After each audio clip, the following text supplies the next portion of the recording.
This is some noodles production.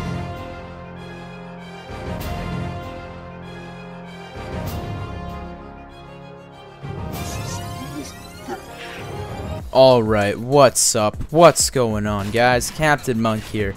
This is episode 16 in my series called Road to Gold. In this series, I take every primary weapon from level 1 to 31 until I'm at the gold camouflage. And once I get the gold camouflage, I get a gameplay with it, but on the road there, because this is Road to Gold, of course. I collect clips with different attachments, proficiencies, and camouflages for you guys' viewing pleasure. In this episode, we're taking a look at the AS50 sniper rifle. Let's get started. The AS50 is unlocked at level 22. It is a semi-automatic sniper, meaning that after every shot you may fire without anything holding you back. The damage for the sniper rifle is 98 or 70 when silenced. The magazine size is horrible at only 5 rounds, which would be acceptable if this sniper was a bolt action, but considering it is a semi-automatic, that is terrible. The reload speed is 3.56 seconds, which is again very slow. The ADS speed is standard for sniper rifles at 0.4 seconds, which is half the speed of SMGs.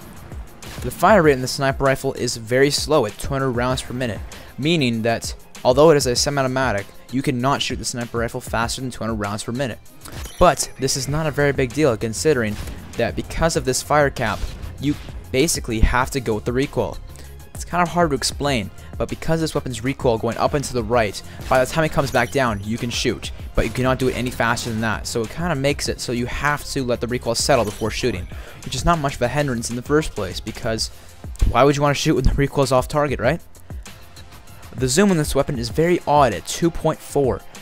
Most sniper rifles are at 4.8, so I'm not quite sure why this was implemented into the game, but I'm not going to complain. Because of this, I'm able to use other attachments besides variable zoom, because I like having a lower zoom on my sniper rifles, so I can have more peripheral vision and be more aware of my surroundings. The mobility on the sniper rifle is slow at 80%, which honestly I'm not going to complain about neither. Although it is slow, it pretty much suits the sniper rifle role, because snipers are very heavy weapons in real life, and it makes more sense that they should be moving around slower, and they should be running around at 100% mobility like they have in previous games. So I do appreciate Infinity Ward implementing slower mobility on certain sniper rifles, but I wish it was implemented onto all of them, because that would make more sense. Now let's get into the multipliers. This is basically what will decide if you get a one-shot kill or not. If you hit a target in the head, neck, chest, or stomach without a silencer, you'll be getting a one-hit kill, because the head has a 1.5 multiplier, the neck does as well, the chest as well, but the stomach has a 1.1. This basically means that all these spots on the body let's say it this way: the head, the neck, and the chest will always be a one-shot kill, silenced or not, but you will only get one-shot kills with the sniper rifle if you only get one-shot kills with the sniper rifle if you hit the stomach if it's unsuppressed, if that makes sense. If you silence the sniper rifle, you will have to hit above the stomach to get a one-shot kill. I hope that makes sense. That pretty much sums up all the stats for the AS50, guys. Let's get right into my class today. In this gameplay, you guys can pretty much see my class setup on the edges of the video. Let's start off with this primary weapon, which was of course the AS50 Golden. You can pretty much see that I'm using the extended mags with the stability proficiency. Now, as I mentioned earlier, because of this weapon's lower zoom, you can abuse that, or not abuse that, but take that into your advantage and use extended mags instead of a variable zoom. If you prefer to be able to zoom in farther, use a variable zoom attachment, and this, when you spawn, just zoom in a bit. It's pretty much the only option you have if you want to have a 4.8 zoom, or a 9.6, I believe, is the farthest zoom, which is like the third zoom on a variable scope. Yeah, so I like the lower zoom though, so having extended mags on there is actually a big benefit, and it also benefits the fact that the sniper rifle has a very small clip size, so it's kind of a win-win here, if you ask me anyways. So that's why I'm using the extended mags, and the stability proficiency is in my opinion the best for all sniper rifles, the only exception being the RSAS, but I'll talk about that when we get to the RSAS episode. My secondary in this game, guys, was the MP9 silenced. Now usually I prefer to use a dual-wield secondary, but the problem is I'm not using steady aim in this game, because when I'm sniping I prefer to use marksman. Marksman is a great perk when you're sniping because it allows you to see through stuff, or makes it easier to spot out targets. If you watched earlier in this gameplay, I was shooting through a palm tree leaf towards the truck that everyone likes to hang out around, and it was really awesome. It got me a few kills doing that. So because I'm using marksman, using a dual wield secondary is not very effective, so the MP9 is very effective for this class because it does not require the use of steady aim to be effective. My first perk here, guys, was Sleight of Hand, and Sleight of Hand is fantastic on this class because it really benefits both your primary and your secondary. The AS50 has a very slow reload, like I mentioned earlier, so the Sleight of Hand does help that quite a bit.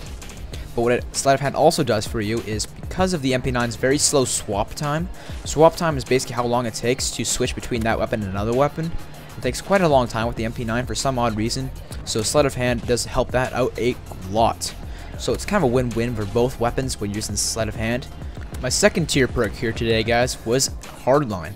Now, Hardline is a fantastic perk, especially when you're playing a team-based game such as Team Deathmatch, of course, because with Hardline Pro, when you get 2 assists, you get a kill, and people are constantly stealing my kills in Team Deathmatch lately, so slapping on Hardline is actually a real good way to go. Most people prefer to use Quick Draw because of the faster aim on sight, but I find when I'm using Quick Draw, it almost feels like I'm cheating if I'm not quick scoping, if you guys know what I mean. So only use Quick Draw if you're quick scoping, at least in my opinion. Assassin is for if you want to be an asshole and no one will like you, so I'm not even going to suggest that, although it is very good when you're sniping. As you guys can see here, my lethal and tactical was the Claymore and Pulbo Radar. Now, I'm going to be very honest with you guys, I don't know why I was using them in this gameplay, because they're really bad in this game, and here's why. The Claymore, you just plant it and hope it gets a kill. That's basically how it works. Yeah, you can use it to defend your back, but there's a lot of ways to counter that. There's Stalker Pro, which a lot of people have nowadays. There is Blast Shield, which can defend you from Claymores very easily. So Claymores are not very good in this game, in other words. So instead of the Claymore, I'd recommend C4 because it has pretty much no counter besides Blast Shield, and there's very few Blast Shield users. But although I did say that this Claymore wasn't good because of Blast Shield, there is still Stalker to deal with the Claymore. Stalker's not an issue with the C4, making it superior in my opinion at least. Although you do have to use it, but you know what, it's not a big deal to me. Instead of the portable radar, because of the ability to hide from it with Assassin, I'd recommend use something like the stun grenades or flash grenades. And they pretty much have the same ability, in my opinion, because the way I like to use stun grenades and flash grenades is not to like stun people and flash people, it's to see if anyone's there. So if I'm not sure whether someone's there or not, I just throw them, and if I got a hit marker, I know someone's there. It's that simple. Whereas with the portable radar, there's a 50% chance that they're not going to show up even if they're on there or not. Whereas with these stun grenades and flashbangs, you're going to get a hit marker unless there's a humongous glitch in the game. Even whether or not they're using Blast Shield or not, you will get a hit marker, and at least you'll know they're there. And that's the point. That's at least why I use them, is to get the hit marker, not to flash them or stun them. If you guys get what I'm trying to talk about here. That pretty much wraps up the class. Yes, I was using some kill streaks here, but really, there's no strategy behind these kill streaks. At least as far as assault goes, there's really no strategy. You could use anything in this game, and there's really no strategy behind it because you can get your kill streaks again and again and again. And believe me, guys, if you stay alive long enough, you can get just as many kills running low kill streaks in assault as high kill streaks in assault because of the ability to get them again and again and again without having to die to get them again. So that pretty much wraps up the AS50 episode, guys. I really hope you guys enjoyed this video and learned some things about the AS50. It's a very unique sniper rifle, and personally I do not like it very much. I prefer the Barrett because it is superior, but that's just my opinion anyways. So I'll see you guys in the next video.